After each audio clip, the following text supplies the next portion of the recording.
How do you find your calling? So that's today's question. Somebody asked you, Elliot, how did you find your calling? So before I get into that, I want to talk about the concept in itself, calling, and how do we have a calling or hear a calling or know our calling? And I want to pinpoint that word itself, calling, right? Like what calls? Something with a voice. And so if there's a calling, there has to be a caller and there has to be a called. There's another word that's very fascinating that's sort of linked to that. It's called vocation. Vocation sounds like vocal, like voice. And so I tend to think of it in terms of there's a voice and there's our voice. There's a calling and then there's the called.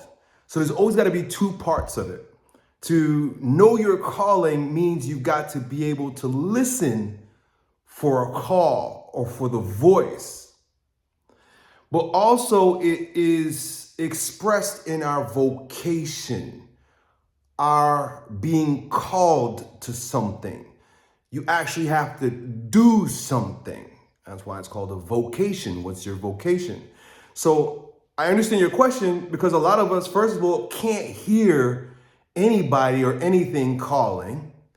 And then when we do express our own voice, it feels herky-jerky, or if it feels uncomfortable, it doesn't feel like it actually fits us. So we wonder then, what's my calling? What am I called to and should be doing? Man, great question. One that I've thought of quite a bit in my life, but now that I'm 45 years old, I can look back in retrospect with 2020 vision. Isn't that usually the case? And I'm going to put it to you like this. We tend to think that the calling is something loud and grandiose and it strikes you like lightning and you know it, and then you go out there and do it.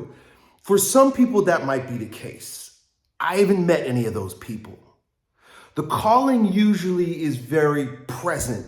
It's usually about what's right in front of you. Like, for example, if you're in the kitchen and the dishes are dirty, they're calling you. You know what I mean? Like, what's right in front of you? What can you deal with right now? What's calling your attention in the moment? And there can be all kinds of things that are calling our attention. Doing the dishes is one of them, but scrolling through Instagram is another one. TikTok is another one. Getting hooked on YouTube videos is another one. We're constantly being called by sirens. They're dragging us away from our root, what we really are, who we really are, and what our calling actually is. So that would be the first part, or that's one of the things I want to bring to our attention and begin with here is this. What voices are you listening to? What are you observing? What are you paying attention to? Because there's a myriad of noise that is smoldering out and distracting us from that still small voice that's trying to get our attention, that's actually trying to call us to our vocation. How do you hear that voice? I'd say that one of the first things to do is to remove all the distractions. This is why men who are called to the vocation of the priesthood in Catholicism, they do what's called a retreat. They do an Ignatian Retreat. An Ignatian Retreat is literally where you go off by yourself in silence and meditate on God's calling in your life. Because you don't want to just dedicate yourself to being a priest on a whim, right? Because that's a sacrifice. In fact, the word priest actually means he who sacrifices. So before you make a sacrifice like that, which is kind of like the sacrifices we often make with our dicks, if you know what I mean. You put your cock in that girl and you blow your load, you sacrifice your life to now helping her raise that kid, or you're just tied to her for life. So be very careful what's calling you. Those sirens, those beautiful women, those chicks with tits that are just irresistible could be a bad calling. And a person who goes to the priesthood that doesn't belong in the priesthood, it's a bad calling too. So you got to take some time. You got to think. No, not think. You got to take some time. You got to hear. You got to hear. You got to listen. You got to listen. And you got to look. Even though calling is a sound, you got to look. Look at what's constantly being presented to you. Okay, so that's the first part, right? It's the passive part. It's the passive part, and it's the part where we're most vulnerable. So be careful what you allow into your mind. I know myself as a 45-year-old man. I was diagnosed with ADHD back in the 80s. I can tell you with certainty right now that I'm highly impressionable. That might sound like, oh, I'm a weak person. Well, maybe it is. In fact, I am a weak person. But the fact that I recognize that I am highly impressionable has given me the capacity to decide what I'm going to let in. So there's a lot of stuff I stay away from. Like as an adult, I don't watch any movies whatsoever, but what I can't stand more than anything are like these action movies with people blowing up and getting shot in the face, and horror movies and all kinds of gore and shit like that. I hate even seeing too many sexual scenes on the screen when I'm watching movies. I walk in when my kids are watching movies, and they're all teenagers now, so they watch rated R, and I walk in and I cringe. I'm like, how can you watch this shit? Also, I understand, I can see, I've seen for a very long time that most of that shit is just programming. It's programming. It's designing to deafen you to the voice within you and to infiltrate insidiously a different word into you. A word that is not of you. It's not a good word, right? We're not designed for the carnage that we see on the screen. So be very careful. Also, like when you're scrolling on Instagram or TikTok, those are probably the two worst social media platforms because you don't know what you're going to get. When you're on YouTube, you kind of know what you're going to get.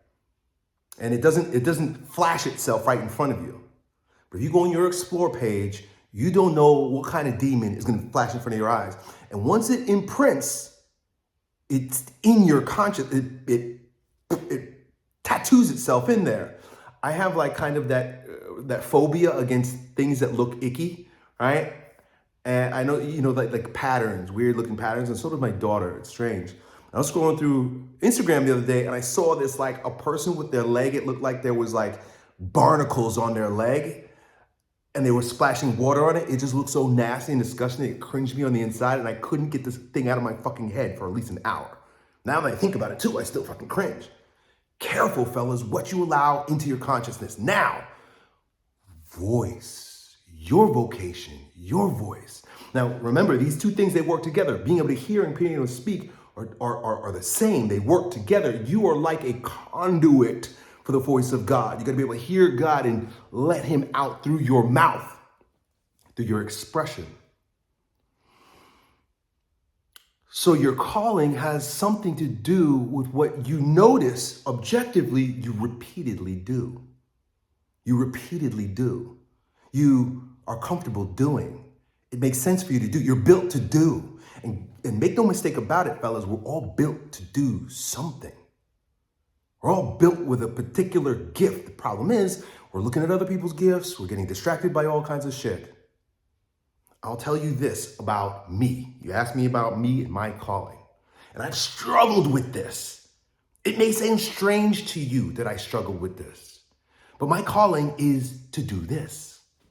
If you've been following me on YouTube, and I've been here since 2007 on my strength channel, been on this channel since 2012 or 13, you've seen me come and go because I've struggled with my purpose. I've struggled with my calling. My calling is to communicate, to just fucking speak, to communicate, to share my self-expression, to listen and to call and to speak and to inspire.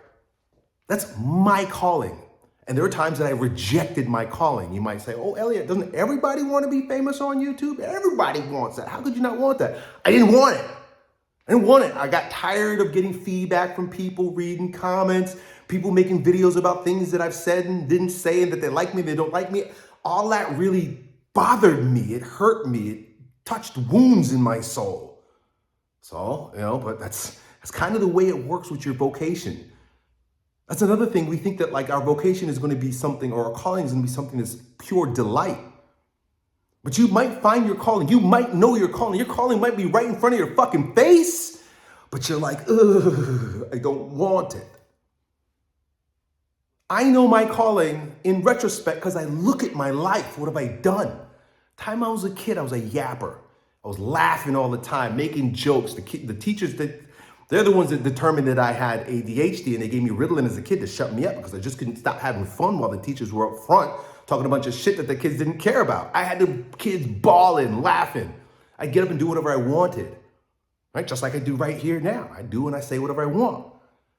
Part of the woundedness is that I got told shut up and sit down so many damn times that when I grow up and I make these videos and somebody says shut up and sit down, I go, ooh, that touched the wound. So your calling might be a place of woundedness.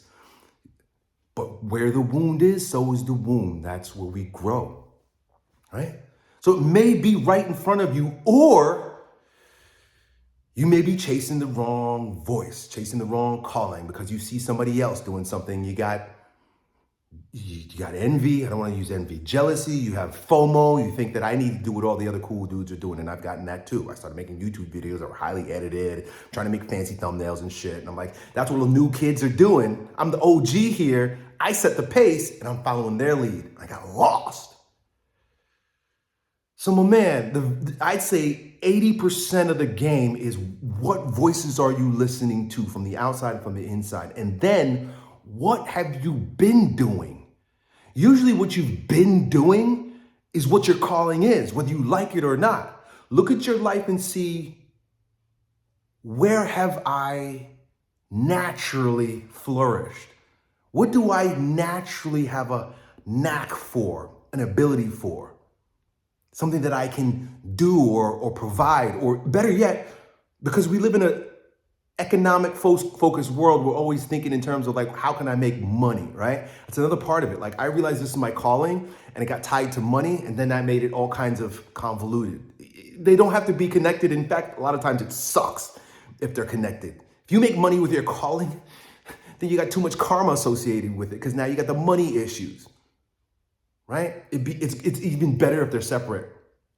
But, you know, if you're blessed, if you can do it together, like I do. I know I'm blessed. But it could be a way of being your calling, a way of being, a way of just showing up. Do you know that person that just shows up and maybe they just know how to listen, right?